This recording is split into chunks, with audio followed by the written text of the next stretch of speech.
Hello दोस्तों, तो आज मैं एपिसोड 7 एक्सप्लेन करूंगी। बाकी पिछले एपिसोड्स की लिंक आपको मेरे डिस्क्रिप्शन बॉक्स में मिल जाएगी। एपिसोड 7 स्टार्ट होता है। सेतब्योल देओन के स्टोर पर जॉब छोड़ चुकी है और वो हॉस्पिटल से डिस्चार्ज होकर अपने घर पहुंचती है। तो वो देखती है कि कुछ लोग उसके घर से सामान निकाल रहे होते हैं, क्योंकि सेतब्योल ने जिस कंपनी को ईयरली रेंट दिया था वो कंपनी स्कैमर निकली। मजबूरन सेतब्योल को अपना घर छोड़ना पड़ता है। फिर सेतब्योल एक इन में रहने जाती है और अपनी बहन से कहती है, तुम बिल्कुल टेंशन नहीं करो, तुम अपनी स्टडीज पर ध्यान दो। फिर उसे देहुन का मैसेज आता है। उसने उसकी सैलरी का पूरा अमाउंट उसे सेंड कर दिया। नेक्स्ट डे सेतब्योल स्टोर जाती है क्योंकि उसकी पर्सनल डायरी स्टोर में रह गई। सेतब्योल स्टोर में चुप कर जाती है पर उसे डायरी नहीं मिलती। पर सेतब्योल के छिपे होने की वजह से देहुन डर जरूर जाता है, क्योंकि उसे लगता है कि स्टोर में कोई भूत है। पर कैसे भी करके सेतब्योल स्टोर से निकल जाती है और फिर उसे इनब्योल का फोन आता है और वो बताती है कि वो ग्योम्बी के घर पर है और सेतब्योल को भी आने को कहती है। पर सेतब्योल नहीं जाना चाहती, पर मजबूरन वहाँ चली जाती है। देन देहुन सेतब्योल को मैसेज करता है और कहता है कि तुम्हारा कुछ सामान स्टोर में रह गया, इसलिए मैं उसे देने तुम्हारे घर आ रहा हूँ। सेतब्योल इस मैसेज से परेशान हो जाती है क्योंकि वो देहुन को नहीं बताना चाहती कि वो बेघर हो गई है। तो जब वो अपने पुराने घर देहुन से पहले पहुंचती है और फिर देहुन वहां पहुंचकर उसे डायरी और फेयरवेल गिफ्ट देता है, तो सेतब्योल पूछती है कि क्या तुमने मेरी डायरी रीड करी? तो वो कहता है कि मुझे मरना थोड़ी ना है, तो इसलिए सिर्फ फर्स्ट पेज रीड किया। फिर देओन उसे पूछता है कि तुमने जॉब क्विट क्यों करी? तो सेतब्योल नहीं बताती कि उसे युनजू ने कहा और झूठ बोल देती है कि उसे ज्यादा सैलरी चाहिए क्योंकि उसकी छोटी बहन भी है। फिर देओन चला जाता है।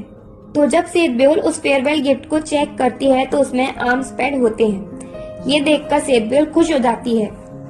नेक्स्ट डे देहुन अपनी गर्लफ्रेंड युनजू से मिलता है और उसे टिकट देता है एक म्यूजिक शो की और कहता है 2 दिन बाद हमारे रिलेशनशिप को 1000 डेज हो जाएंगे, इसलिए हम सेलिब्रेट करेंगे और तुम जरूर आना।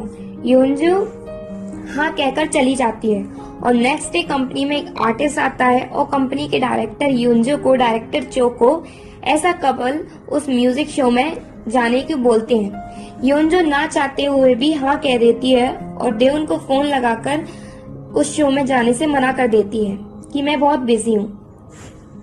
देहुन ये सुनकर दुखी हो जाता है पर युनजू को बताता नहीं है कि उसे म्यूजिक की टिकट बहुत मुश्किल से मिली थी।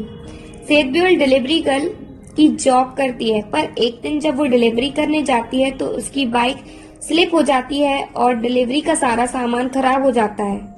सेतब्योल के मैनेजर उसे जॉब से निकाल देते हैं। इधर सेतब्योल की बहन इनब्योल ने भी सेतब्योल को परेशान कर रखा है। वो सेतब्योल के बचे हुए पैसे लेकर चली जाती है क्योंकि इनब्योल को एक कंपनी में ट्रेनी बनना है। सेतब्योल अपने खाली पर्स देखकर रोने लगती है क्योंकि वो सोचती है कि अब क्या होगा।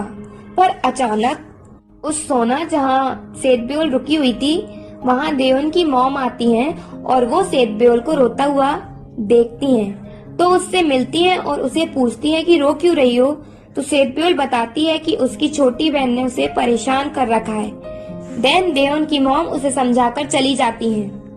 देओन उस म्यूजिक शो में अकेला जाता है और युनजू पीछे से देओन को वहाँ देखती है। वो देओन को अकेला देखकर खुश नहीं होती और शो एंड होने के बाद देओन घर के लिए निकल पड़ता है। कन्वीनियंट स्टोर पर देओन की मॉम को उनकी फ्रेंड आकर बताती है कि सेतब्योल कुछ दिनों से सोना में रह रही है क्योंकि उसके साथ स्कैम हुआ। तो वो फिर सोना जाती हैं और वहाँ से सेतब्योल को अपने घर लेकर आती हैं। देओन जब घर आता है, सेतब्योल घोस्ट की तरफ के पास आती है और देओन ये देखकर डर जाता है और एपिसोड यहीं एंड होता है। अगर आपको ये वीडियो पसंद आई हो तो प्लीज लाइक माई वीडियो और सब्सक्राइब टू माई चैनल।